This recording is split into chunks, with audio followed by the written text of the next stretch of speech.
Many of you have seen the teasers for Marvel Comics Judgment Day, which certainly felt like there was going to be a three-way dance between the Avengers, the X-Men, and the Eternals. It turns out our speculation was correct, and Marvel Comics have finally come around and decided to confirm that Judgment Day is in fact happening, and it's going to have Kieran Gillen, Valerio Schiti, and Marte Gracia as the creative team. As far as creative teams in Marvel Comics, that one's actually pretty darn good. I know Doc likes to say that Kieran Gillen's not a good writer. I disagree with him there. He's not the best writer, and sometimes he can lose his way. But when he's got himself locked in on a good story, he typically delivers in a very good fashion. Valerio Schiti is certainly not an A-list artistic talent at Marvel Comics, but he's certainly right there at the upper crust, kind of pushing himself up. And Marte Gracia is a fantastic color artist.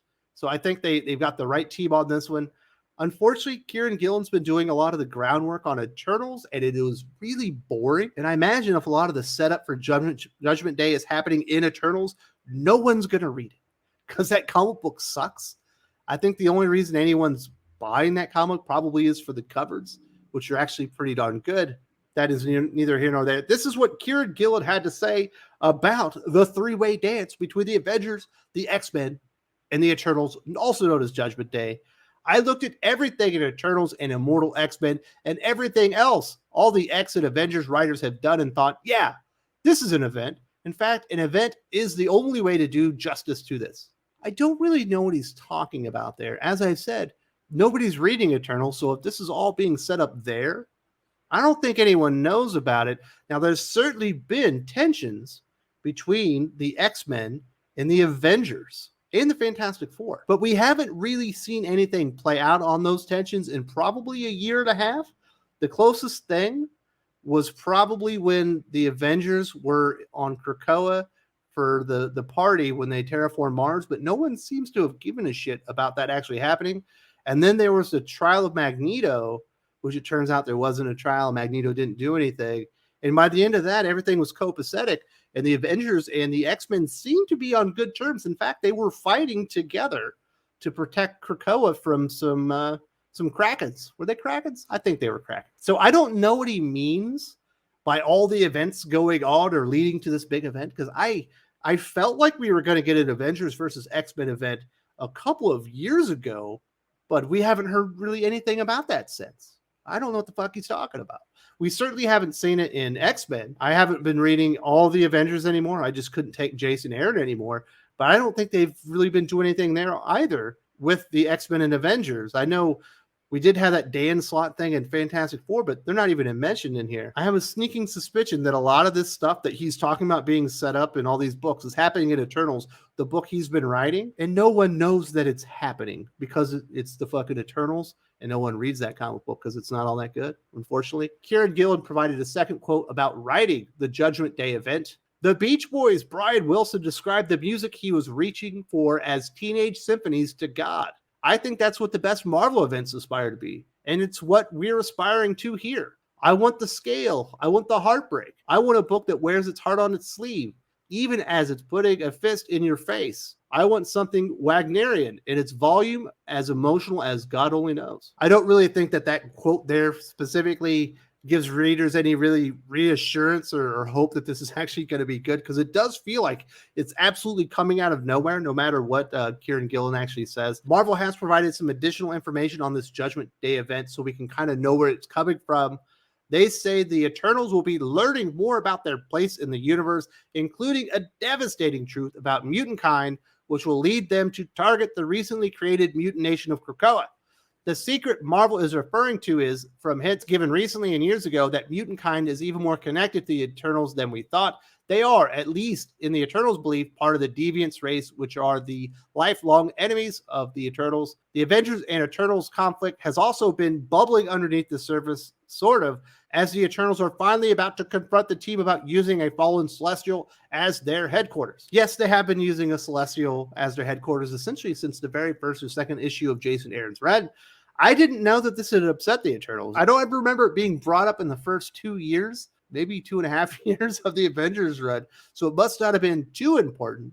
Now, as far as the Eternals targeting Krakoa, I say fucking do it. I'm not a big Eternals fan, but I'm absolutely siding with them on this one. I think the Avengers should stay the fuck out of it and just let the Eternals wipe the floor with the mutants on Krakoa if they can. In fact, if I was writing it, I would have the Eternals lay siege to Krakoa while I had Nimrod and all the Sentinels come in for an aerial assault and just wipe them out and fix a huge problem on the mutant nation of Krakoa. And in the Marvel 616, that has been looming since the end of House of X and Powers of 10, when everybody in the Marvel X-Men office, specifically Jordan White and his cabal of dipshits, dropped the ball so spectacularly. I'm Team Eternals, and I don't fucking like the Eternals. That tells you where I think the X-Men are at this point.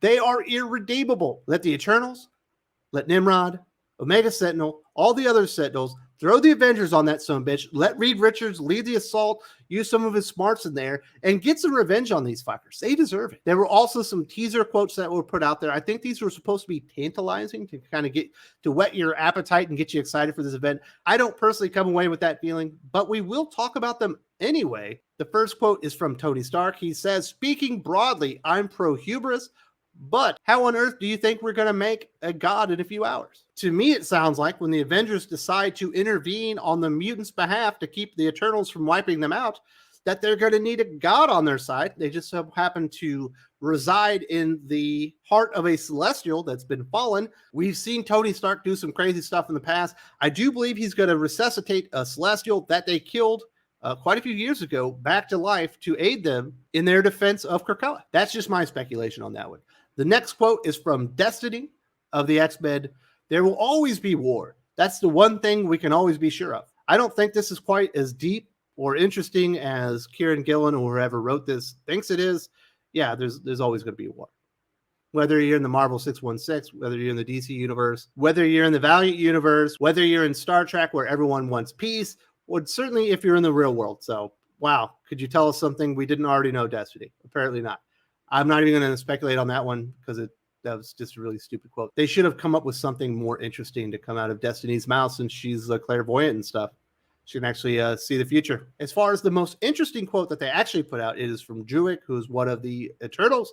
Druig says, "For 1,000,000 years, Earth has been protected from the deviants, but we made a mistake. We missed some. The mutants."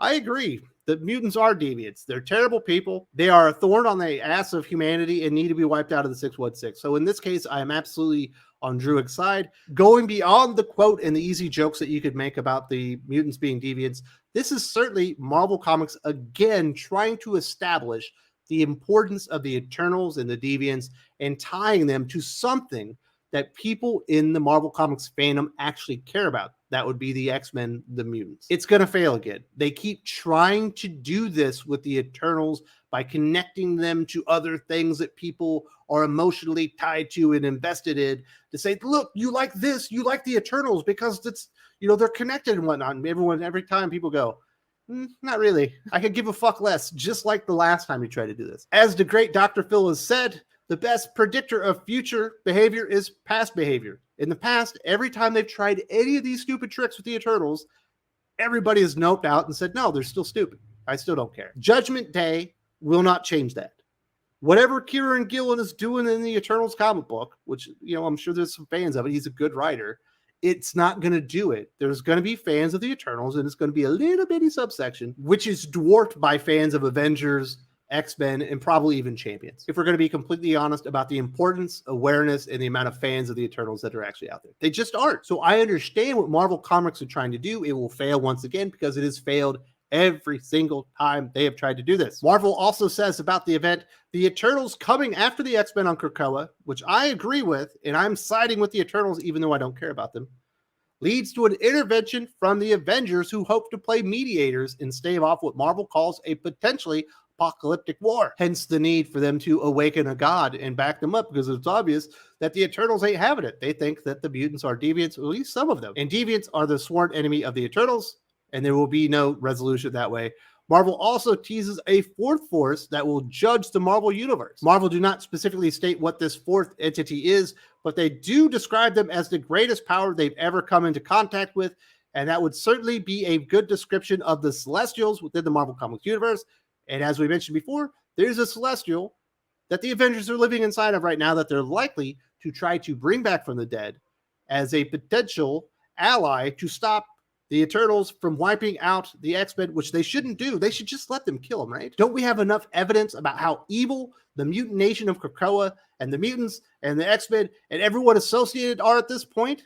They've given up Charles' dream. They're fighting for Magneto and Apocalypse's dream at this point.